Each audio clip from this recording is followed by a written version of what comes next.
Hebreus 10, 32. Vamos ler até o 39.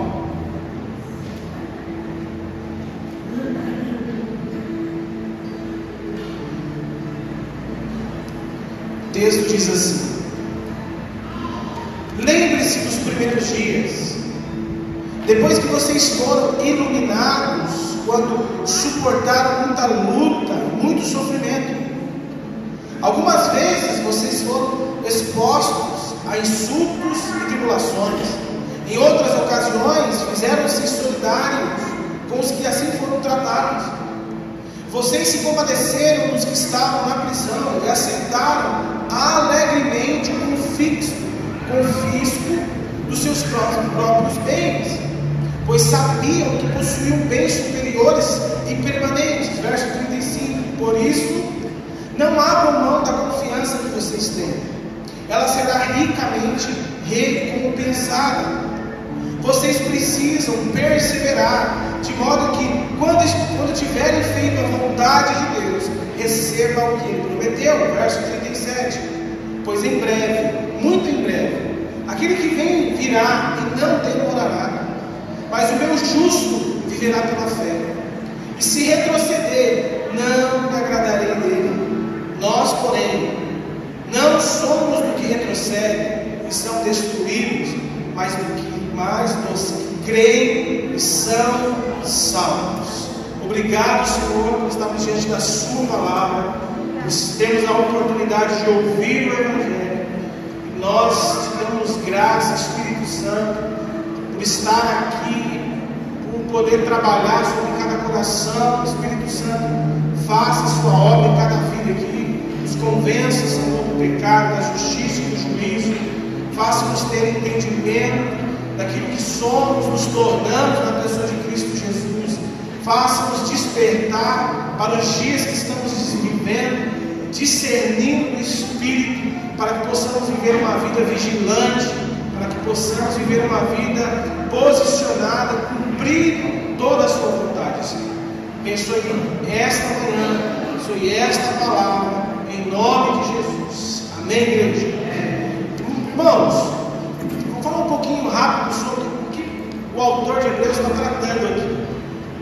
Já tivemos a oportunidade de falar sobre a carta de Hebreus. Eu gosto de falar muito sobre o livro de Hebreus. E o que nós vamos ver nesse contexto? A carta de Hebreus, ela foi escrita com a intenção de falar àqueles irmãos judeus que se converteram ao cristianismo sobre a pessoa de Jesus. Então, se você pegar a carta de Hebreus, você vai ver que é uma carta que enfatiza muito a antiga aliança. Então vai falar dos rituais, vai falar de algumas coisas que os judeus praticavam na antiga lei, na antiga aliança. Então vai falar sobre o sacrifício, vai falar sobre a pessoa, dos antepassados, do que eles viveram no deserto, do que eles passaram no deserto. Então a carta de Hebreus tem a intenção de ensinar aqueles irmãos, enfatiza isso com muita clareza, sobre o sacrifício perfeito da pessoa de Jesus. Então ele vai trabalhar a carta falando sobre Cristo, sobre o seu sacrifício, sobre a sua autoridade, sobre o seu senhorio, que ele está acima de todos e de tudo, de anjos, de todas as coisas, de rituais judaicos. Então o autor quer mostrar isso, sobre o sacrifício perfeito de Jesus, e advertir aqueles irmãos que os rituais que eles praticavam na antiga aliança não é mais suficiente, não é mais necessário, não tem mais sentido para eles praticar aqueles rituais de sacrifício, de aperfeiçoamento, de perdão de pecados, de apenas encobrir o pecado, mas olhando para Cristo, o sacrifício perfeito dele, e dizer para eles o seguinte: olha, Cristo é um sacrifício perfeito. Vocês não precisam mais fazer sacrifícios diários, ou um sacrifício anual. No caso do sumo sacerdote, ele tinha que entrar no lugar santíssimo e apresentar o sangue do sacrifício em favor do povo. O autor está dizendo: não há mais necessidade dessas coisas, porque o Cristo é o nosso sacrifício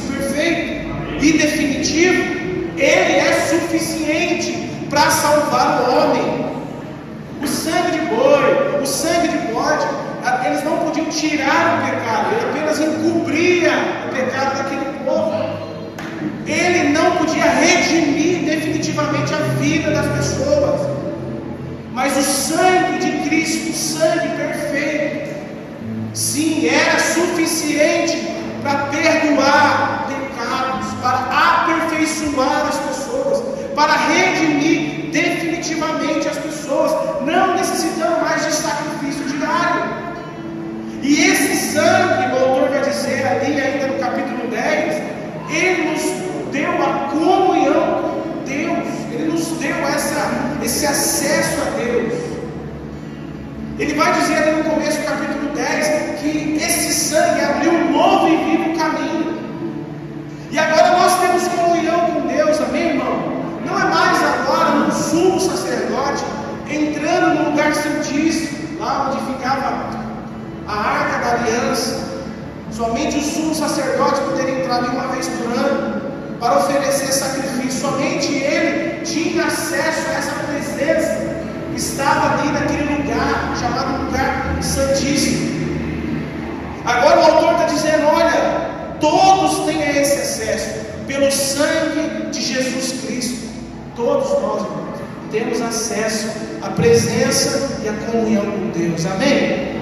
Maravilhoso nós temos esse entendimento de que a nossa oração está sendo ouvida pelo Criador do céu e da terra. É maravilhoso nós entendermos de que nós temos um Deus que nos consola, que nos abraça, um Deus que está perto, que não está longe de nós, por causa do sangue de Jesus Cristo. Nós temos comunhão com Deus, nós temos acesso a Deus, por causa da pessoa de Cristo Jesus, amém? Mas a vida de comunhão com Deus vai exigir de nós perseverança, vai exigir de nós sofrimento, perseguições. Assim como aqueles irmãos estavam sofrendo por causa dessa comunhão, por causa dessa nova vida agora no Evangelho, assim como eles estavam passando por situações adversas, estavam passando por sofrimento e perseguições, será assim com a gente também, igreja. Será assim comigo e assim com você. A vida de comunhão com Deus vai exigir sofrimento, vai nos trazer perseguições. E o que Deus espera de nós? Que nós sejamos perseverantes, amém? Porque essa era a realidade desses irmãos. E se nós olharmos a igreja de Atos, a igreja do primeiro século, você vai ver uma igreja cheia do Espírito Santo, mas uma igreja que começou a viver perseguições constantes. Nós vamos ver a história da igreja, uma igreja perseguida, uma igreja que foi massacrada no sentido de derramamento de sangue na época de Nero, aonde tocava fogo sobre os nossos irmãos vivos, eram usados como tocha em Roma, irmãos que sofreram nas covas dos leões, irmãos que passaram por situações adversas, mas nunca desistiram, nunca perderam a esperança, nunca perderam a fé. Então, irmãos, nós precisamos ter esse entendimento, nós precisamos ter essa mentalidade de que viver para Cristo é estar disposto a sofrer em nome dele. Viver para o Evangelho, viver em obediência à palavra de Deus, vai exigir de nós perseverança. E nós temos que ter a mentalidade que isso vai nos trazer grandes perseguições, grandes sofrimentos. Então esses irmãos judeus estavam sendo pressionados a desistirem da fé. Se levantou um grupo religioso dizendo, olha gente, vocês estão sofrendo demais, vocês não precisavam passar por isso, vocês não precisavam sofrer do jeito que vocês estão sofrendo, era só continuar ali na lei de Moisés, era só continuar nos rituais, era só continuar na antiga aliança, não haveria necessidade de você estar passando pelo que estão passando. Então o que eu aconselho a vocês? A voltarem a praticar essas coisas, a voltarem a fazer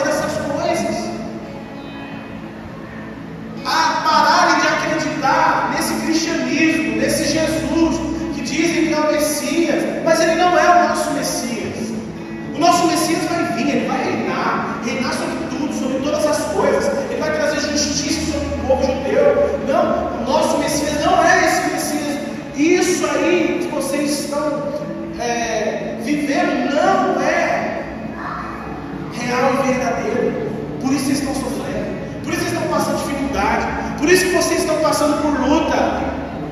Volte, faça o que vocês faziam, que Deus vai se agradar de você, que Deus vai te abençoar, que Deus vai te honrar. É isso que está ouvindo.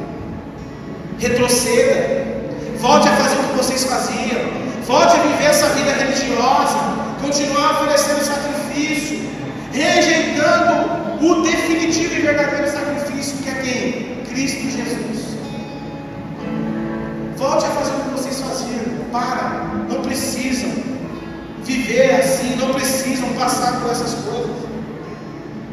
Então você imagina aquele grupo judeu perseguindo os próprios compatriotas que se converteram ao cristianismo, e o grupo que dizia assim: vocês estão aí pregando que existe um outro rei que não seja César, porque o único rei que nós conhecemos em Roma é César. Se César ficar sabendo que vocês estão pregando que existe um rei que não seja ele, vocês vão ser perseguidos, vocês vão sofrer grandes perdas. Então, irmão, por todo lado, aqueles irmãos eram pressionados a desistir, a retroceder, a voltar à velha vida religiosa, por causa desses ensinos desses líderes religiosos. Volte, faça o que vocês faziam. E quantos de nós, irmãos, muitas vezes estamos vivendo dessa mesma forma? Pessoas que vivem uma vida religiosa, sabe, aquelas pessoas que têm aquela vida regrada religiosa, dizendo: olha, você não precisa ser tão intenso assim, olha, você não precisa ir tanto para a igreja assim, olha, você não precisa frequentar tantas reuniões assim, olha, você não precisa participar dessas coisas. Dízimo? Para que dar dízimo? Para que ofertar na igreja? Dá para os pobres, dá uma cesta básica, faz igual eu faço. Eu pego meu dízimo, compro cesta básica e levo para as pessoas necessitadas na rua. É assim? Não, para que tanta intensidade? Para que tanto ir para a igreja? Tem que se dedicar mais à família, tem que se dedicar, sabe? Então isso, irmão, de uma certa forma, é uma realidade dos nossos dias, que não deixa de ser algo demoníaco, que não deixa de ser algo que afeta a nossa fé, que afeta a nossa jornada. Quantos aqui já ouviram pessoas que se dizem religiosas: não, você não precisa tanto para a igreja, não, você não precisa fazer isso. Quem aqui já ouviu isso? Muitas vezes. Não, você não precisa praticar essas coisas, você não precisa fazer essas coisas, não. Você precisa viver. Não, o evangelho é suave, o fardo é leve. Você está muito intenso, você está muito dedicado. Volta à vidinha que você tinha religiosa. Volta a ser apenas alguém que vai à igreja, apenas que vai por ir, que entrega por entregar. Não, Deus não quer filhos religiosos. Deus quer filhos intensos, fervorosos no espírito. Homens e mulheres intensos, homens e mulheres que estão dedicados à obra de Deus, ao reino de Deus. Homens e mulheres que não se importam com o que os religiosos estão falando, que não se importam, que são pessoas dedicadas, desde que seja com prudência e saudável. Homens e mulheres que vivem com o entendimento de que em primeiro lugar é o reino de Deus, e a igreja envolve o reino, e as coisas espirituais envolvem o reino de Deus. Então, irmãos, cuidado com o que você tem está ouvindo nesses dias. Voltar quem a gente era, gente religiosa. Voltar a praticar rituais, fazer coisas por fazer. Não, nós não somos pessoas mornas, somos pessoas fervorosas no espírito, meu irmão, intensos em Deus. Mas aqui, esses irmãos estavam sendo, de uma certa forma, enganados por essa mensagem. Esses líderes estavam dizendo: olha, para que os sofrimentos de vocês possam acabar, negue Jesus. É isso que eu estava falando. Negue esse sangue, negue tudo que esse Messias disse que é. Nega ele. Volte a fazer o que vocês faziam. Não precisa desse Messias. E negar Jesus, irmão, é negar a fé. Então o autor sabendo que eles estavam sendo tentados e quase convencidos a negar a sua fé em Cristo Jesus, ele escreve. Vamos entrar no texto? Ele escreve, vamos para o verso 32. Verso 32 diz assim: lembre-se dos primeiros dias, depois que vocês foram iluminados, quando suportaram muitas lutas e muito sofrimento. Eu vou falar agora na versão NTLH. Diz assim: lembre-se do que aconteceu no passado. Naqueles dias, depois que a luz de Deus os iluminou, vocês sofreram muitas coisas, mas não foram vencidos na luta. Irmão, o autor de Hebreus está sendo bem pontual aqui. O que ele está fazendo? Ele está lembrando esses irmãos que estavam sofrendo, que não era a primeira vez que eles estavam sofrendo. Ele está falando para aqueles irmãos: lembra quando vocês se converteram? Lembra quando a venda dos seus olhos? Lembra quando o nosso Deus tirou as vendas do inimigo dos seus olhos? Porque Paulo vai dizer isso, se não me engano, em Coríntios, dizendo que o Deus desse século cega os ímpios, para que eles não vejam a luz de Cristo. Então os ímpios, as pessoas que não conhecem a Cristo, estão cegas. E o autor está dizendo aqui nesse texto, dizendo: irmão, lembra que vocês foram iluminados, a venda dos seus olhos caíram, vocês agora enxergam, vocês agora podem ver, vocês agora se tornaram não mais trevas, mas luz, porque o cristianismo alcançou vocês, tirou a venda dos olhos de vocês. Deus abriu o entendimento, Deus abriu os olhos de vocês, as vendas foram rasgadas. Paulo está falando: lembra desse dia? Lembra da dificuldade que vocês passaram? Lembra do que vocês viveram quando vocês foram iluminados? E quais foram essas dificuldades? Vamos lá para o texto? Verso 33. Ele diz: quais foram essas dificuldades? Vou lembrar vocês. Vocês não estão lembrados quando vocês se converteram? Quando Deus abriu o entendimento de vocês? Algumas vezes vocês foram expostos a insultos e tribulações. Em outras ocasiões fizeram-se solidários com o que assim foram tratados. Vocês se compadeceram dos que estavam na prisão e aceitaram alegremente o confisco dos seus próprios bens. Vamos, presta atenção.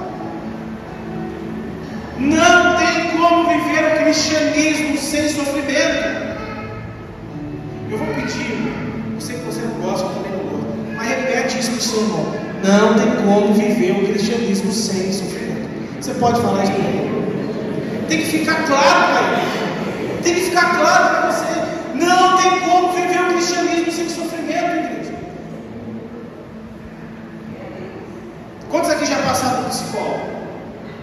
Vocês pegam os psicólogos meio incrédulo, meio ímpio, endemoniado, para assim dizer, que questionam o seu sofrimento, que diz para nós muitas vezes: mas espera aí, você serve um Deus que é poderoso, que diz que é poderoso, você crê que Ele é poderoso e você está passando por esse sofrimento? Que Deus é esse? Que Deus é esse que deixa você passar por essas coisas? Que Deus é esse que deixa você sofrer? Eu não quero esse Deus. Porque se é esse Deus que você diz que é poderoso, eu não quero esse Deus. E tem muitos psicólogos aí, infelizmente, não vou generalizar, porque muitos psicólogos cristãos que entendem o sofrimento, que entendem a palavra de Deus, que compreendem que o cristianismo, crê em Jesus, crê na pessoa de Jesus, ser obediente aos seus mandamentos, vai fazer com que nós passamos por sofrimento. E o sofrimento, ele faz parte dessa nossa jornada, irmão. Você não pode dar ouvidos a essas pessoas que questionam a sua jornada, que questionam as suas lutas, que colocam o seu Deus na parede, dizendo que Deus é esse. O nosso Deus está sentado ao seu trono, reinando no nosso sofrimento, na nossa alegria. Ele está sentado no trono. Nada está fora do controle de Deus, irmão. Você está no sofrimento, mas Deus está no controle. Você está na dificuldade, mas Deus está no controle. E nós não devemos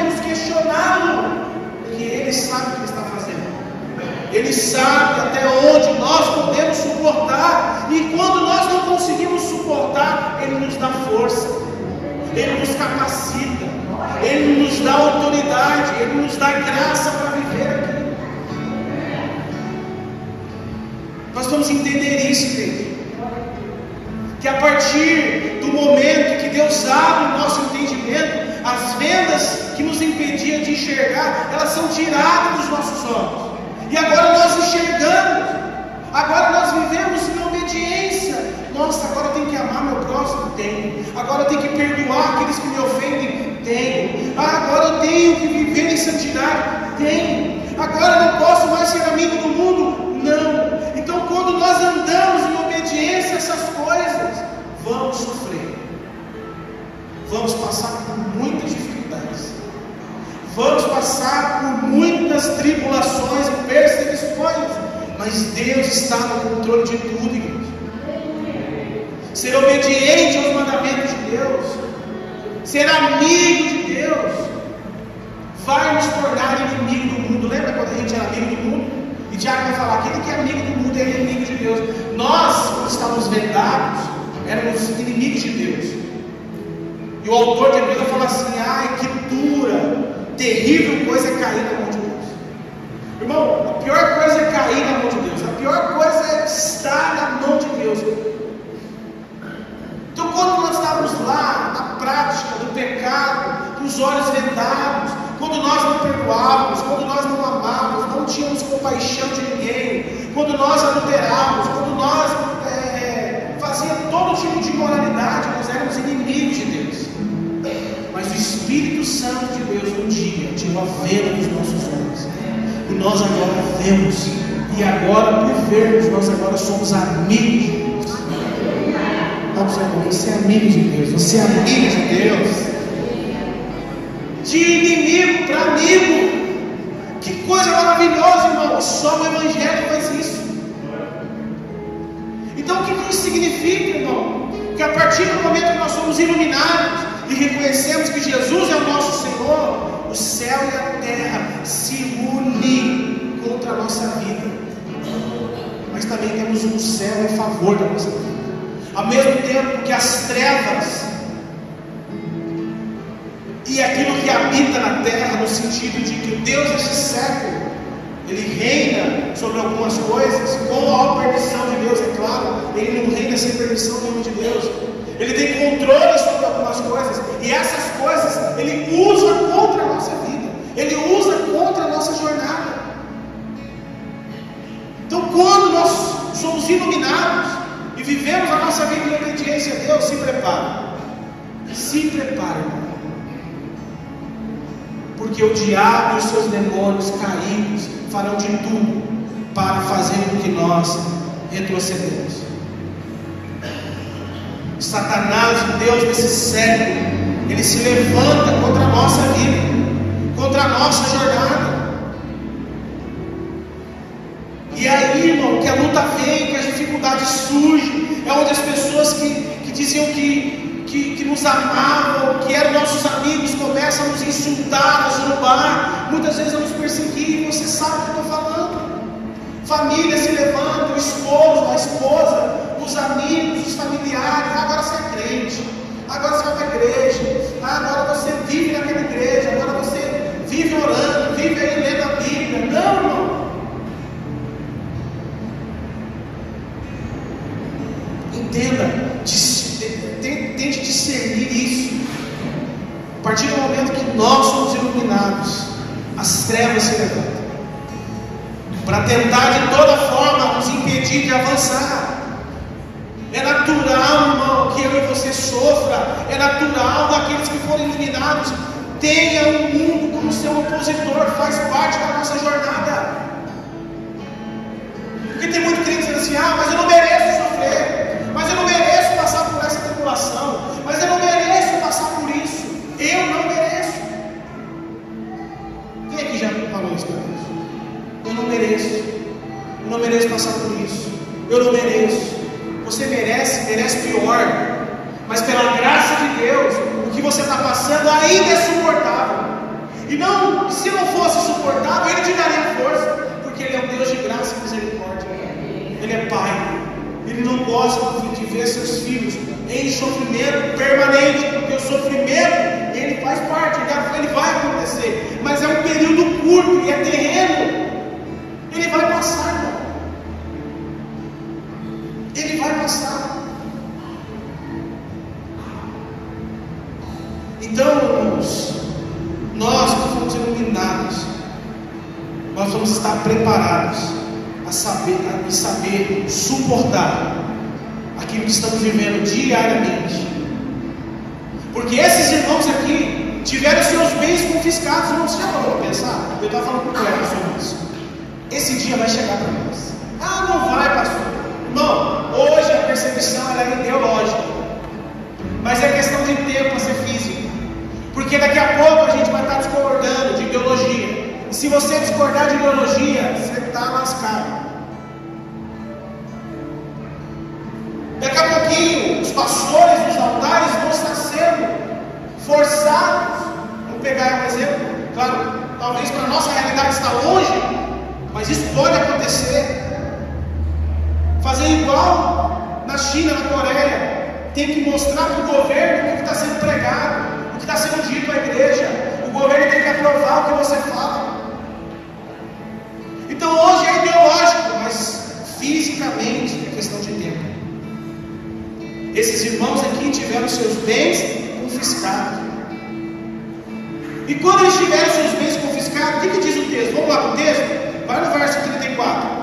Vocês se compadeceram do que estava na prisão e aceitaram alegremente o confisco. Olha isso. Os bens deles foram confiscados. E o texto diz: eles aceitaram com alegria. Irmão, o dia que chegar de nossos bens serem confiscados, como que nós vamos reagir? Porque se a gente não consegue passar uma aprovaçãozinha financeira, a gente já começa a questionar Deus. Quem dirá? O Estado, o governo, as autoridades começar a confiscar o nosso bem. O que você pode fazer, o que você não pode fazer. Isso aqui não é seu, isso é do Estado, isso aqui não te pertence, por causa da fé. Se a gente não consegue suportar com a liberdade que a gente tem, com uma prova financeira, quem dirá que tem um bens confiscado? A primeira provação a gente vai falar: não, eu nego Jesus. Porque o amor ao dinheiro é a raiz de todos os males. Nós precisamos colocar o dinheiro debaixo dos nossos pés, em nome de Jesus. Nós vamos ter debaixo dos nossos pés, a gente fala de ter controle. Dizendo: você não tem controle sobre mim, você não controla meu coração, você não controla a minha mente, você não controla a minha fé. Você não é Senhor sobre a minha vida, eu já tenho um Senhor, e Ele se chama Jesus Cristo, e Ele é Pai, e Ele supre, mesmo que falte dinheiro, não faltará alimento, não faltará vestimenta, não faltará moradia, não faltará o cuidado do Pai, mesmo que o dinheiro falte, Deus envia corvos para alimentar. Mesmo que o dinheiro falte, Deus manda a provisão do céu, como foi no povo do deserto. Eu creio nesse Deus, irmão. Eu sempre falo das minhas provas financeiras. A gente era suprido de uma forma graciosa por Deus. A gente era cuidado, às vezes era pouco, mas era o que a gente precisava. Era um aqui, era outro ali, sabe, Deus cuidava das necessidades. E esse Deus ainda existe, Ele reina, Ele está no controle de todas as coisas. Você não precisa ficar ali, tem gente que fica aqui, não, tem que trabalhar, acordar cedo, trabalhar, se dedicar, buscar. Mas não esqueça que o amor ao dinheiro é a raiz de todos os males. Amar o dinheiro é o problema. Ter não. Quanto mais, irmão, se você é um bom servo, um bom administrador, que Deus te abençoe cada dia mais e mais, que Ele te honre cada dia mais e mais. Agora, se o nosso coração está pegado ao dinheiro, cuidado, porque talvez o dinheiro seja o teu Senhor. Não precisa trabalhar mais para ter mais dinheiro, mas o que você tem, Ele mantém sua família, Ele mantém sua vida, Ele supre a sua necessidade. Ele paga as suas contas? Sim, pastor. Calma. Continue tendo ainda as suas necessidades supridas e o teu tempo com Deus, tua família com Deus, tempo com a igreja, tempo com os irmãos. Você tem hoje o cuidado de Deus. Não, mas eu preciso. Não, cuidado. O amor ao dinheiro é a raiz de todos os males. E esses irmãos aqui não amavam dinheiro, não amavam os bens. Quer levar a minha carroça do ano? Leva. Quer levar o meu gado? Leva, pode levar. Irmão, você já pensou no constrangimento que foi para Roma chegar lá e falar assim: não, vamos confiscar seus bens? Pode confiscar. Olha, vamos levar isso aqui, viu? Pode levar. Dá uma risada aí, porque o texto diz: alegremente. Não, mas eu tenho que levar isso aqui. Pode levar, cara. Leva. Não, mas você não vai falar nada. Não pode levar. Está tudo certo. Irmão, isso é constrangedor para nós. Isso é constrangedor para nós. Porque, repito, uma dificuldade financeira, a gente já fecha a cara para Deus. A gente já coloca Deus na parede. A gente já começa a negociar as coisas espirituais, porque nós achamos que quanto mais a gente faz, quanto mais a gente gasta a nossa vida buscando riquezas, a gente é abençoado. Porque quem ensina isso é a teologia coach. Não, porque você é cabeça, irmão, Deus tem uma história para cada um de nós aqui. Deus tem uma medida para cada um de nós aqui. Ande na medida de Deus, ande na vontade de Deus, ande na direção de Deus. Senhor, é isso, é para fechar isso, é para abrir isso, é para fazer isso. Senhor, me direciona. Senhor, fala comigo. Senhor, traz paz no meu coração. Senhor, me guia. Senhor, não me deixe tomar decisões precipitadas. Senhor, não me deixe agir erradamente. Não me deixa, Senhor, envergonhar o teu nome. Senhor, não me deixe ser alguém negligente nessa decisão. Me guia. Deus guia. Deus fala. Deus trabalha com sinais ainda. Deus é o nosso Deus Pai que cuida. Com alegria eles tinham os seus bens confiscados. Com alegria eles deixavam levar tudo e eram alegres, porque a alegria deles, irmãos, não estava vinculada a coisas. O texto vai responder aonde estava a alegria dele. Vai lá, verso 34, parte B. Vamos do início, 34. Vocês se compadeceram dos que estavam na prisão e aceitaram alegremente o confisco dos seus próprios bens, vírgula, pois sabiam que possuíam bens superiores e permanentes, irmão. Presta atenção aqui, gente. A alegria deles não estava nas coisas terrenas. O texto diz: vocês sabiam, vocês têm essa convicção que possuíam bens superiores e permanentes. Ou seja, esses irmãos não se importavam em perder seus bens materiais. Sabe por quê? Porque sabiam que o bem mais precioso não é a casa, não é o dinheiro na conta, não é a própria vida, e sim a vida eterna. Um bem superior e permanente era a eternidade. Não eram as coisas terrenas, era a vida eterna. E é isso que deve nos encorajar a suportar todo o sofrimento, irmão. Olha o que ele diz no verso 35, vai lá. Diante disso, vou aqui parafrasear, que acabei de falar para vocês, não abra mão da confiança que vocês têm. Por quê? Porque ela será ricamente recompensada. Irmão, olha o que o autor está dizendo para aqueles irmãos. Irmão, vocês estão passando de novo por dificuldade e provações. Ok, lembra do que vocês viveram.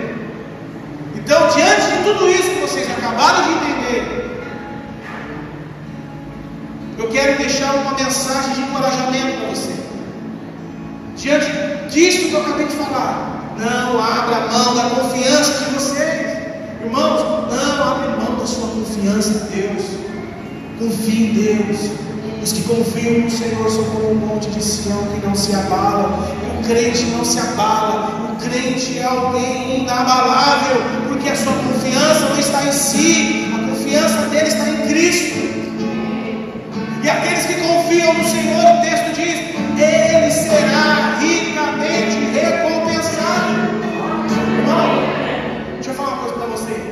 Confiar em Deus é a maior bênção que a gente pode ter.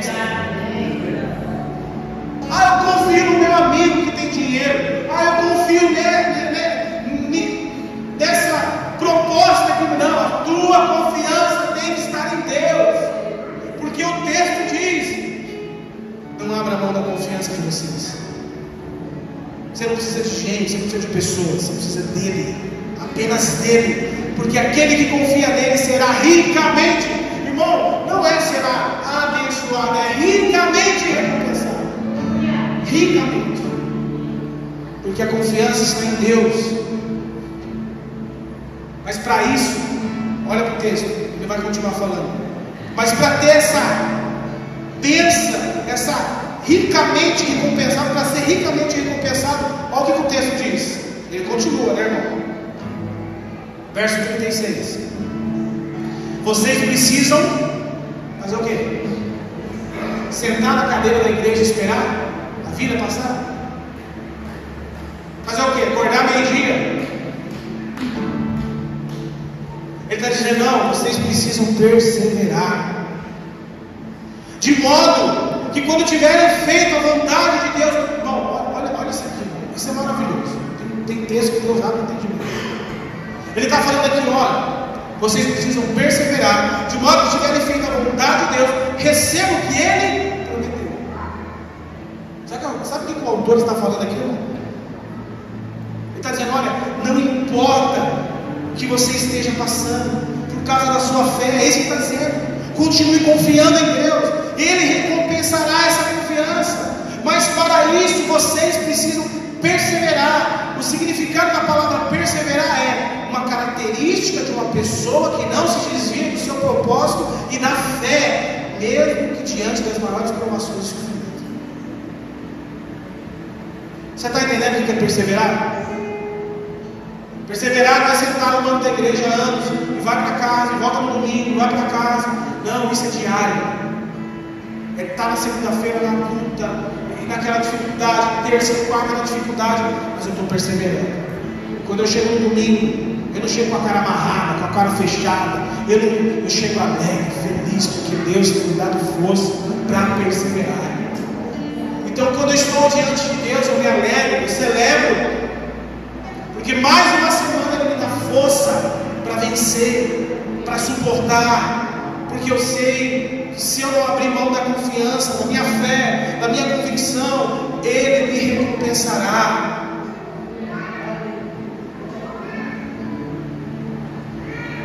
Continue, irmãos, confiando em Deus. Isso é perseverar, porque a promessa dele é para aqueles que perseveram, aqueles que fazem a vontade dele. O texto é claro aqui: vocês precisam perseverar, de modo quando tiverem feito a vontade de Deus. Porque deixa eu dizer algo aqui, tem irmão que só vai para a igreja e não quer testemunhar, diz assim: não, ó, essa semana foi uma luta, essa semana foi uma dificuldade. Tá bom, você perseverou, Deus me deu força, tá, mas dentro disso você fez a vontade de Deus. Porque, irmão, só ficar sentado no banco de uma igreja perseverando, o texto diz, não é suficiente. O texto diz, olha, vocês precisam perseverar de modo quando tiverem feito a vontade de Deus. Então eu persevero fazendo a vontade de Deus, amém, igreja? Não é chegar numa oportunidade de testemunhar, falar da luta. O que Deus quer saber nessa jornada e nessa luta é: nós estamos fazendo a vontade de Deus quando perseveramos? Eu estou glorificando o nome de Deus, eu estou exaltando o nome de Deus, eu estou dando testemunho, eu estou pregando o Evangelho, eu estou fazendo boas obras, eu estou glorificando onde eu vou, eu estou no meu trabalho, passando por aquela luta, com aquele gerente, com aquele encarregado, com aquele patrão, com aquela patroa, eu estou passando essa dificuldade, mas eu estou glorificando a Deus, eu estou fazendo a vontade de Deus. É isso que Deus quer de nós, igreja. Eu estou passando na dificuldade, no sofrimento, mas eu estou firme, fazendo a vontade de Deus. Eu não desisto, eu não desisto, eu não desisto, eu vou suportar, eu não desisto, eu não desisto, não minha fé. Não, Jesus sim, Jesus é tudo que eu tenho, tudo que eu preciso. Eu não desisto, eu não vou desistir. Diabo, eu não vou desistir.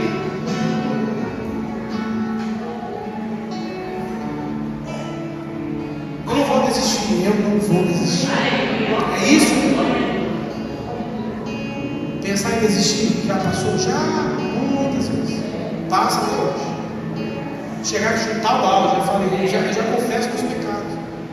Então você fala, não dá, eu falei para o Cleber esses dias, juntos comigo. Estava no sítio ontem, tem hora que você fala, o diabo vem, eu falo isso sempre. Ah, pastor, você sempre fala em desistir, irmão. Sou pecador como você. Tenho as mesmas dificuldades que você, as mesmas lutas. O mesmo diabo que se levanta contra a sua vida se levanta contra a minha. Então ninguém aqui está imune. Ninguém aqui está imune. Ninguém aqui pode se fazer de um super crente. Ah não vou seguir esse pastor não. Que esse pastorear nessa igreja, pastor fraco. Então vai viver hipocrisia em outro lugar, não. Vai ouvir aquele pastor que diz que é um cara que é espiritual, que não tem problema, que a vida é perfeita, que não tem adversidade. Vai seguir esse anjo, que deve ser um anjo, que não foi levado para o lugar dele, que é o céu. Mas nós, humanos, pastores, apóstolos, profetas, líderes, vamos passar por sofrimento, vamos ter momentos de fragilidade, de desistência.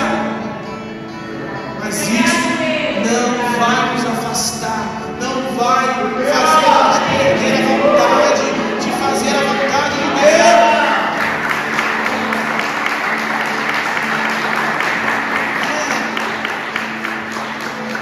Ficar firme, vamos estar firmes, servindo a Deus, servindo uns aos outros, vivendo como igreja, fazendo a vontade de Deus, porque aquele que faz a vontade de Deus, o texto diz, aquele que vive dessa forma, vão receber o que ele prometeu. E o que ele prometeu? E já caminho para o final.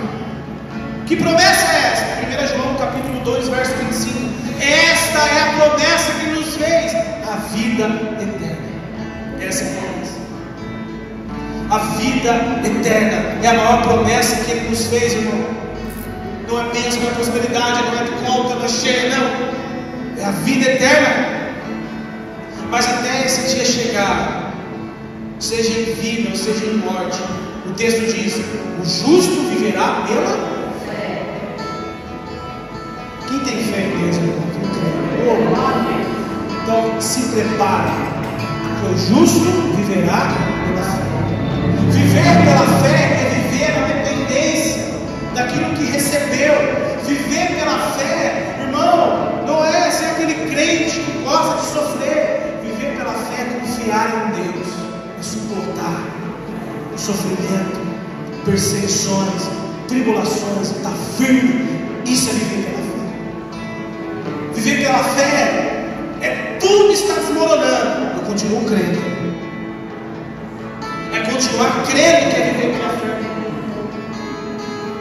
Não é aquele crente que diz, não, eu creio em Deus. Não, é aquele crente que tem a convicção. Viver pela fé é continuar crendo quando tudo está dando errado. Quem aqui já viveu isso?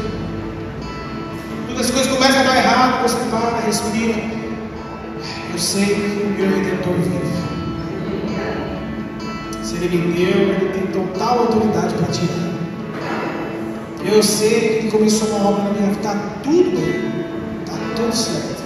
Ele está no controle. Isso é fé. Desmorona aqui e desmorona aqui. Como o salmista, né? Está caindo tudo para os dois lados, mas eu não sou atingido, ou seja, a minha fé não é atingida. Está soprando vento aqui, está soprando vento dali, mas eu não sou atingido, irmão. Ser atingido, irmão, o que o salmista diz, não é a questão que não vai acontecer nada. Ser atingido no sentido espiritual é dizer que a nossa fé vai ser inabalável. Porque a gente não pode negligenciar o sofrimento, não pode negligenciar as dores, nós temos que saber lidar com ela. Ela é didática. O sofrimento produz esperança de Tiago. Então o sofrimento faz parte, porque está produzindo algo na nossa vida. Amém, irmão? O sofrimento produz coisas boas, quando ele é permitido por Deus, quando é consequência do pecado. Apesar de ser consequência do pecado, aí ele está produzindo. Deus está nos disciplinando por meio do sofrimento. Deus é Deus didático, trabalha dessa forma, que a gente só aprende no sofrimento. O cara faz coisa errada e ele fala: não vai acontecer nada não, mas um dia Deus vai pegar, e Deus vai disciplinar, e é por meio do sofrimento Deus vai falar: tá vendo? Se tivesse me ouvido ontem, não precisava, mas já que você não ouviu, então eu vou te salvar por meio desse sofrimento aqui. Deus é tão maravilhoso, é tão gracioso. Viver pela fé é isso. O justo viverá pela fé. É continuar crendo, acreditando. E para finalizar o texto, viver pela fé é suportar todo levantar maligno pacientemente, sem perder a esperança. E não retroceda.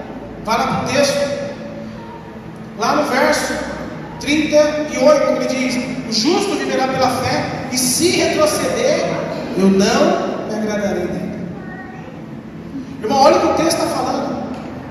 Aquele que retrocede, o Senhor não se agradará dele. Esses irmãos aqui estavam tentados a retroceder. Lembra? Presta atenção aqui, irmão.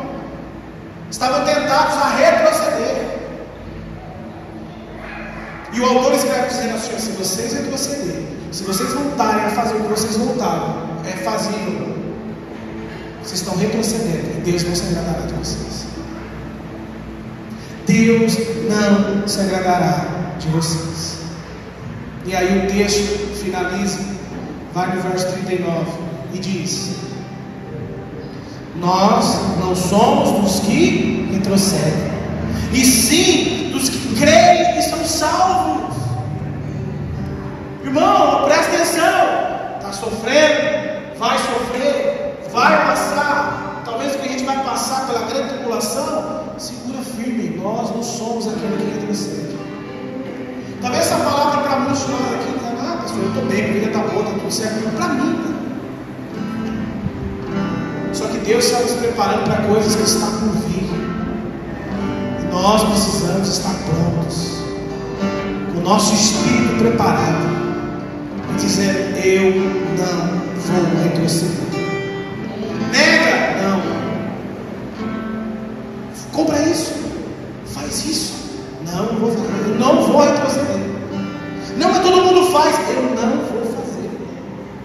Porque aquele que retrocede, o Senhor não se agradará dele. Não somos do que retrocede, igreja, e são destruídos. Porque quem retrocede vai ser destruído. Mas nós somos daqueles que creem e são salvos. Continuar crendo, acreditando, mesmo diante das piores adversidades da vida. Porque aquele que continua crendo vai ser salvo. Amém? Vamos ficar de pé para orar? Aleluia. Minha fé não está firmada nas coisas que podes fazer. Eu aprendi a te adorar pelo que és. Dele veio sim o amém, somente dele mais ninguém.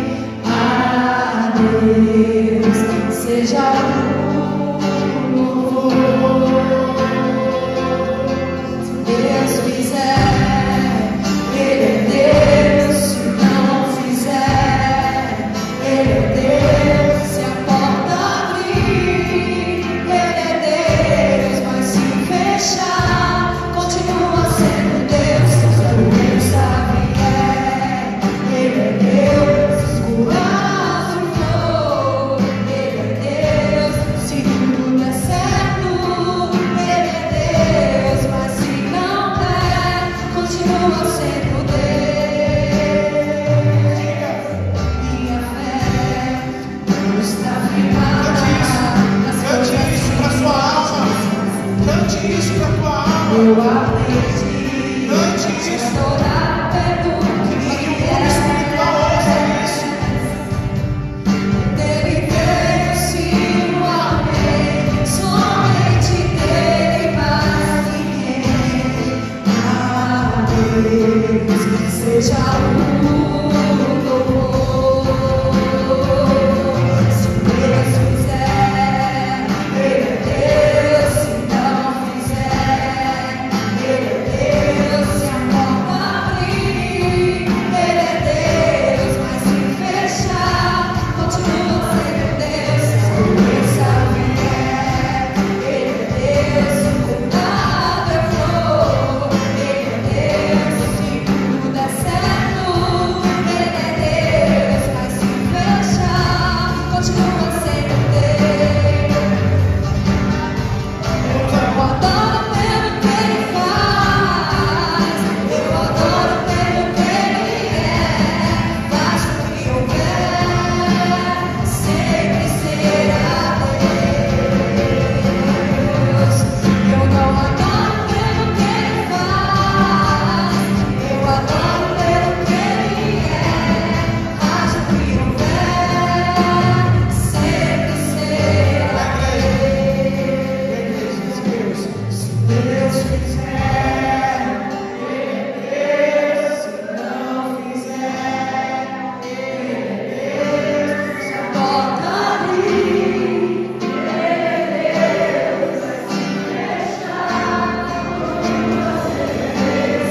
Doença vier, Ele é Deus. Se cuidado for, Ele é Deus. Se tudo der certo, mas se não der, continua sendo Deus. Senhor, isso precisa ser uma verdade na nossa vida, Senhor. Que isso não seja apenas uma canção, mas uma verdade na nossa vida, Senhor. Nos ajude a fazer como esses irmãos, em saber, Senhor, que nós temos uma promessa eterna. Sabemos, Senhor, que não é as coisas terrenas que nós devemos nos apegar, mas na promessa que foi nos dada da vida eterna. E isso deve fazer com que cada um de nós suportamos todo o sofrimento, tribulação e adversidade, toda a luta, Senhor. Faça-nos ter essa convicção, esse entendimento. Faça-nos discernir isso nessa manhã, em nome de Jesus. Que os meus irmãos, que cada um de nós possamos sair daqui essa manhã e dizer ao sofrimento: eu possuo um bem eterno e mais precioso. Eu possuo uma promessa de Deus. Eu possuo uma herança que foi me dada. Que nós possamos dizer isso para o sofrimento, para a escassez, para a tribulação e as perseguições. Que seja assim na nossa vida, em nome de Jesus. Que o Senhor te abençoe e te guarde. Que Ele resplandeça o rosto sobre ti, amada igreja, e que Ele te dê a paz. Em nome de Jesus. Amém, amém e amém.